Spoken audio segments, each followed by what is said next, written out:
자, 바로 시작해 볼까요? 성경의 고대 지혜, 특히 잠언 23장을 현대 미디어 영상이나 콘텐츠로 가져온다고 한번 상상해 보세요. 이거 그냥 글자를 시각 매체로 뚝딱 바꾸면 되는 거 아닐까요? 사실 그렇게 간단하지가 않습니다.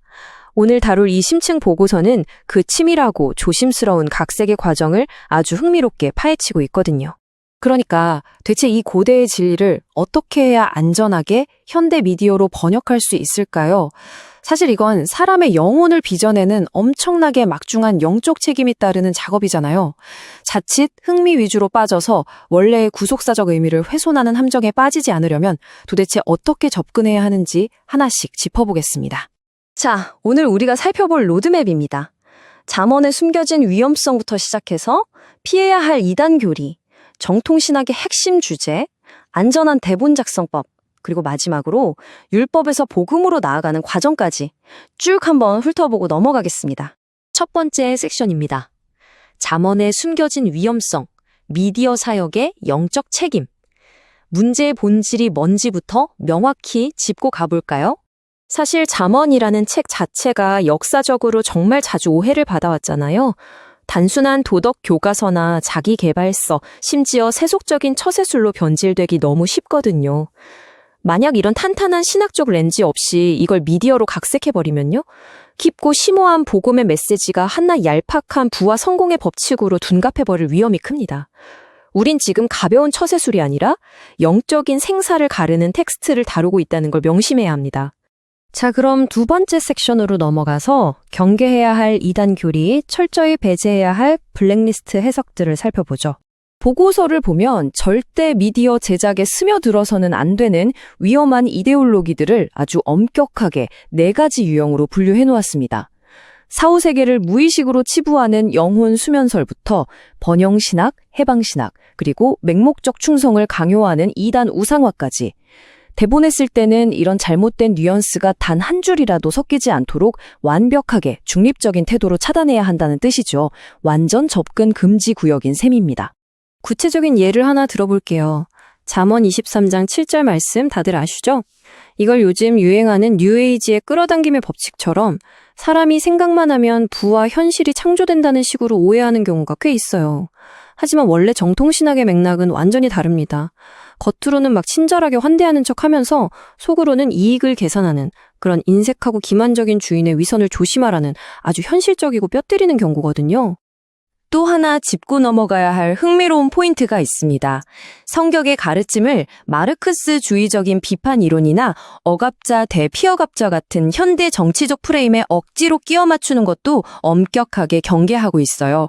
진정한 성경적 정의는 세속적 이데올로기가 아니라 오직 약자를 돌보시는 하나님의 거룩한 성품과 그분의 개입을 통해서만 바라봐야 한다는 겁니다.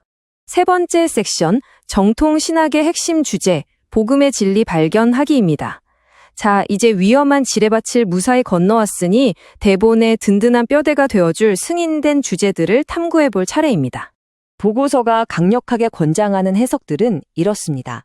세상이 주는 달콤한 권력은 사실 영혼을 마비시키는 덫이라는 것. 그리고 재물은 독수리처럼 순식간에 날아가 버리니까 영적인 청지기로 살아야 한다는 거죠. 또 여기서 말하는 징계는요, 단순한 체벌이 아닙니다. 파멸의 구덩이로 빠지는 걸 막아주는 아주 치열하고 사랑 넘치는 구조 작업이라는 사실. 이게 진짜 핵심이죠. 이 부분에서 정말 매력적인 히브리어 개념이 하나 등장하는데요. 바로 고엘입니다. 구속자라는 뜻이죠. 하나님이 친히 고아와 약자들의 가장 가까운 친척이 되어주셔서 잃어버린 권리를 되찾아 주신다는 겁니다. 이 고엘이라는 개념이 바로 하나님의 흔들림 없는 언역적 공의를 보여주는 대본의 가장 강력한 기둥이 됩니다. 그리고 이 구절, 개인적으로 이 23정 전체의 영적 클라이맥스라고 생각하는데요. 내 마음을 내게 주며 하나님이 요구하시는 건 겉보기식 종교 생활이 절대 아닙니다. 우리의 내면 전체를 내어드리는 철저한 항복과 헌신이죠.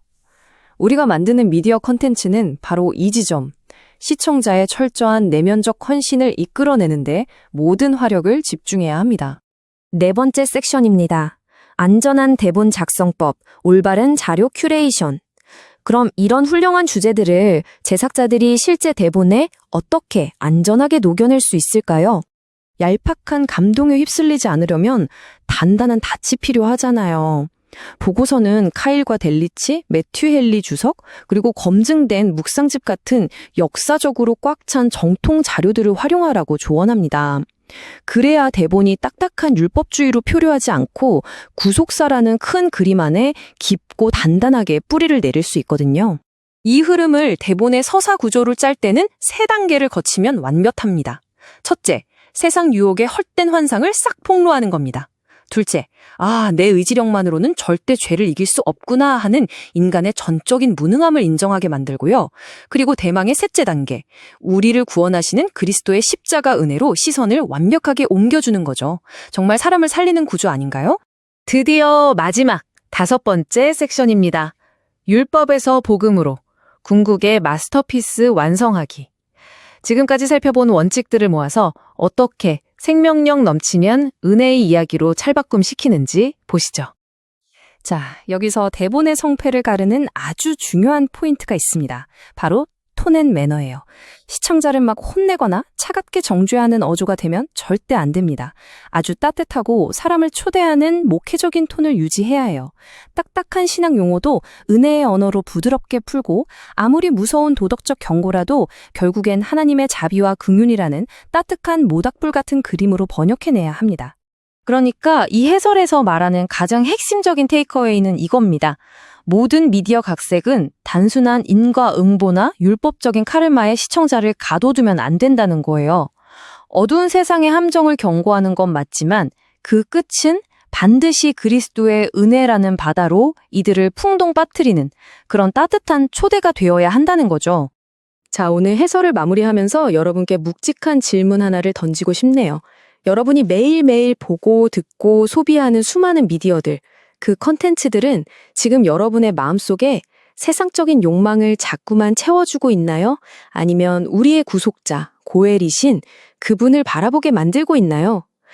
오늘 밤엔 한번 깊이 생각해 볼 만한 주제인 것 같습니다. 오늘 준비한 내용은 여기까지입니다. 함께 해주셔서 감사합니다.